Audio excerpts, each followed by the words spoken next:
Well, I guess I better do a walk around. I haven't ever done a full walk around this bike. This is my 2002 Yamaha Warrior 350. It's still a 350 because I went back and rebored it, re-sleeved it, and went back to stock bore. It's got a 12-to-1 JE piston in it, ported head. It's got a White Brothers cam in it at the moment. Custom head pipe, as you can see, doesn't match anything from factory. It's got a GYTR shortened silencer on it. I shortened it about 3 inches or so. It's got a Scott Hansen rear swing arm on it.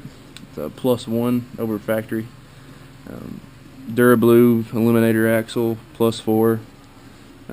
Set of DRW guards, DRW chain guides and rollers and all that fun stuff. It's running on 18s in the back and 20s on the front. Yeah, I did bust the case. Yeah, I know. Got a case saver around here somewhere for it, but I ain't finished it yet. So it's got a custom hood, a vacuum form for it, and a oil cooler if you can see it. Yeah, there it is. It runs to a Big Bear setup. I've also relocated all my wiring, the battery and all's down in the frame instead of being in the back like it's supposed to be from factory. See, there's no battery in it. It's got a lithium ion battery down here. That's right here. It's a little tiny sucker, weighs like a pound. It's ridiculous. Put it all down there and it actually makes it handle a little better, and it's a little lighter. It's got a 39mm FCR carburetor off of a 04 YFZ, or an 05 YFZ, I'm sorry. Relocated the vent tube to the valve cover. That's all down here. It's got a custom intake and all on it, but I haven't finished the mount tube, so it still kind of flops. I had one I built for it, but as you can see, I didn't put bolt tabs on it, so it doesn't work like it's supposed to. It's got billet cap, which you can't really tell because it's nasty. ASV levers, pro grips, selectable thumb throttle. Pull that pin right there and it turns to a twist. Push it back in, thumb throttle. Stainless steel braided lines. Dual piston front calipers off of YFZ. It's got a long travel +4 +2 front end on it. Yes, +4 +2.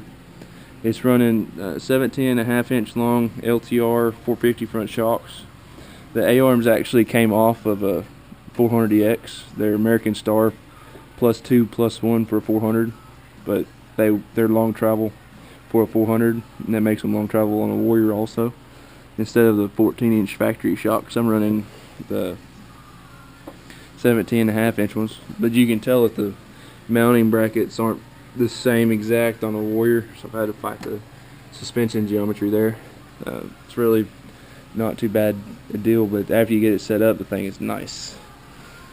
Bike is a full 48 inches wide and 48 inches long with a swing arm and A-arms.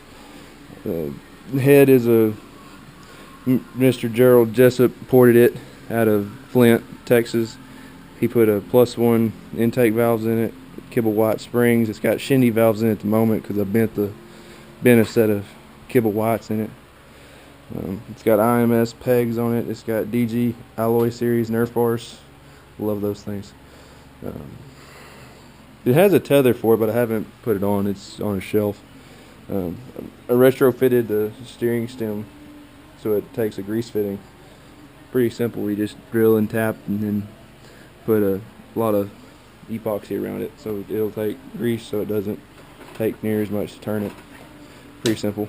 It's got MSR Dominator mini high bend bars on it. +3 stretch steering stem, DG V Pro front bumper, DG Baja Series full body skid plate, which has been through hell. It's running 1538 gearing at the moment. 2001 660 Raptor rear shock. And of course, the coolest part on this bike is you see the frame on it. See how it's not solid?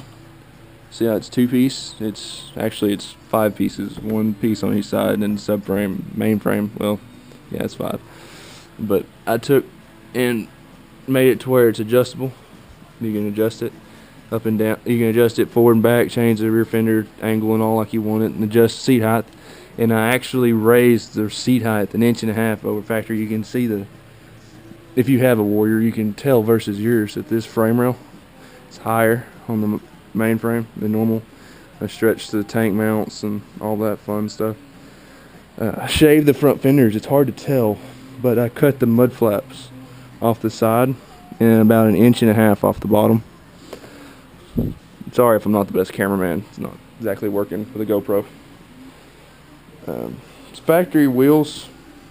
They're just painted black. Left the outer rim still silver. They got blue lug nuts because the factory ones are rusting. Pretty cool little add-ons. It's got painted and billet parts on it, and the bike is nasty at the moment, so you're going to have to pardon that. Got a Honda style rear carrier in that swing arm and a dual piston rear caliper. Yes, rear caliper. It stops on a dime. Thing is awesome.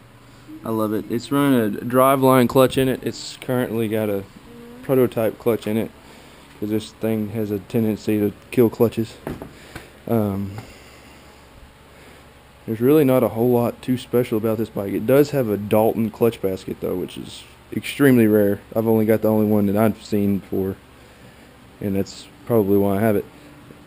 There's not really anything too special. It's got a lot of time in this bike, really. The frame mods took the longest, and then everything else was just piecing it together. I started with a full bike 08, and it's slowly progressed to here. Plan on hitting the track on Saturday morning after work, so we'll see how that goes. That's my bike. Thanks for watching.